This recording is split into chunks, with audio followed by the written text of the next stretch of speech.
النهارده بقى يا جماعة معانا جهاز جديد واللي هو سامسونج جالاكسي A70s. احنا الموبايل ده لسه منزلش مصر، بس احنا جبناه من بره عشان نفتحه ونشوف بقى ايه امكانياته وايه الحاجات دي. يلا بينا نبتدي نشوف المراجعة. ده شكل العلبة وشكلها من جنب، دي الحتة اللي بتبقى فيها مكتوب فيها كل الحاجات بتاعة الموبايل والامكانيات والحاجات زي دي. يلا بقى نفتح العلبة.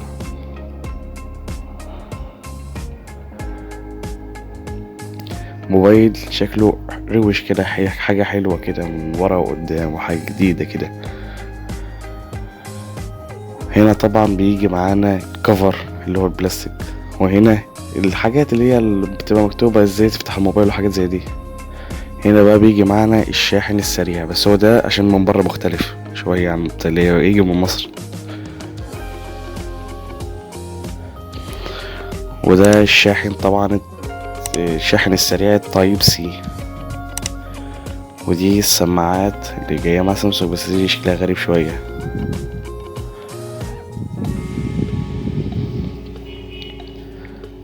طبعا ده اللي هو الدبوس اللي انت بتفتح بيه عشان تحط الشريحة.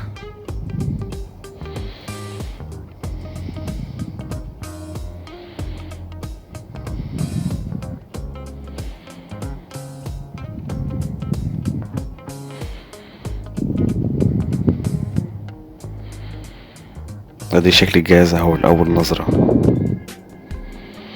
طبعا دي السبيكر، ودي السماعة الأمامية 32 ميجا بكسل، وده مستشعر البصمة بيجي قدام.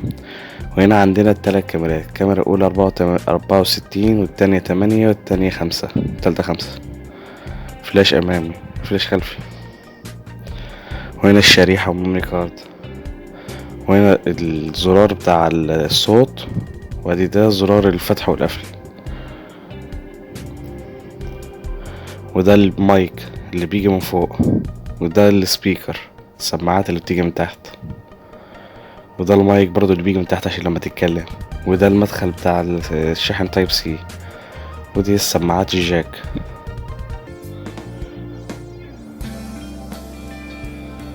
ودينا بنجرب البصمة اهو، البصمة بتاعته طبعا مفيش كلام، دي اسرع من الاف 50 طبعا بكتير،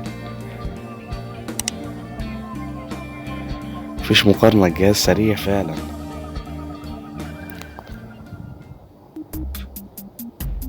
الجهاز بيجي ب185 جرام، وده الطول وده العرض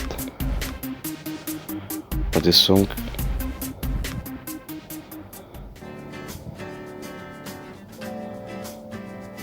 احنا بقى هنا لازم نستعرض الكاميرات بتاعت الجهاز، اللي هو اصلا كاميرات هي الفرق ما بينه وما بين الاي 70. لازم نستعرضها استعراض كامل وتدي فيديو. شوف الكاميرا حلوة ازاي، طب فيها تفاصيل بورتريه، الحتت اللي ورا مخفية كده شوية.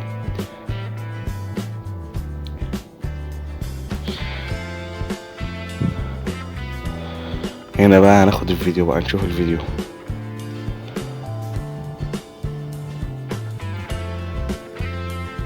كاميرات الجهاز فعلا تحفة، جهاز كاميراته حلوة فعلا.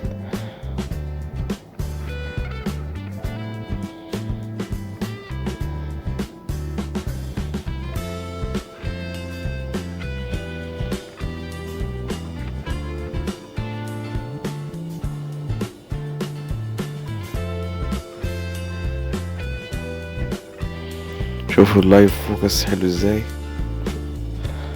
فوكس بقى وتركيز وجايب تفاصيل. وادي ده الفيديو اهو بتاع التصوير اهو.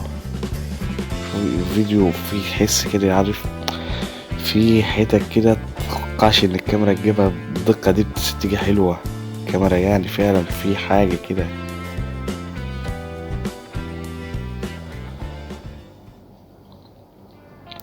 لازم بقى دلوقتي نجرب الوايد انجل لينس، لازم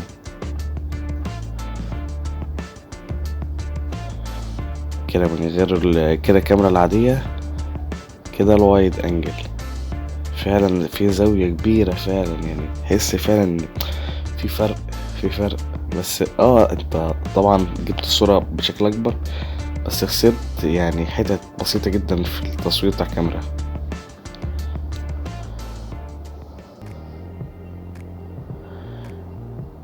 نيجي بقى نصور بالكاميرا وفي العتمة، تشوف بقى الفلاش دقته عاملة ازاي والدنيا ماشية ازاي فعلا.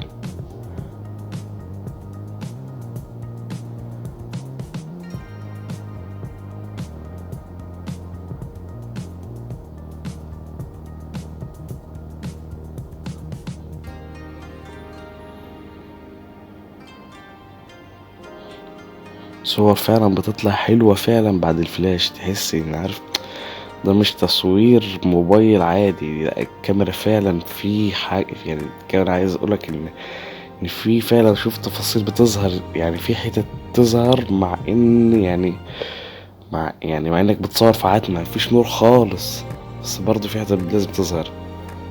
وهنا بقى نجرب النايت فيديو. طبعا المنظر مش حلو اوي بس لازم يعني بنجربه وخلاص.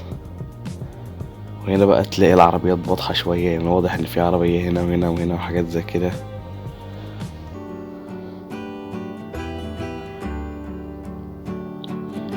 نيجي بقى هنا بقى لازم نشوف سرعة الشحن بتاع الجهاز، دي بقى لازم لان البطارية هنا مش صغيرة، فلازم احنا نعرف الشاحن بيشحن بسرعة ولا لا. نشوف بقى بيشحن في قد ايه ونحسبها. نيجي بقى بعد شوية نشحن شوية، جينا بقى بعد ساعة، بعد 6 دقايق بالظبط، شوف بقى شحن كام. كان معانا الجهاز 29 بقى 36. نيجي بقى الاختبار اللي فعلا هيقول الجهاز ده سريع ولا لا، هي لعبة بابجي. مينفعش، لازم يعني دي اللي هتقول الجهاز ده يعيش معاك ولا لا. شوف السلاسة، يعني فعلا في سلاسة في اللعبة، تعرف تلعب كويس في يعني حاجة حلوة. بس المشكلة ان السماعة ممكن تلعب تدوس عليها فالصوت، الكواليتي بتاعت الصوت تقل جامد. ده بقى الاختبار اللي فعلا هيقولك اللعبة دي حلو، يعني الجهاز ده يستحمل فعلا ولا لا. لان بابجي دي تعتبر من اتقل البرامج اللي على البلاي ستور. طبعا بقى نجري شوية.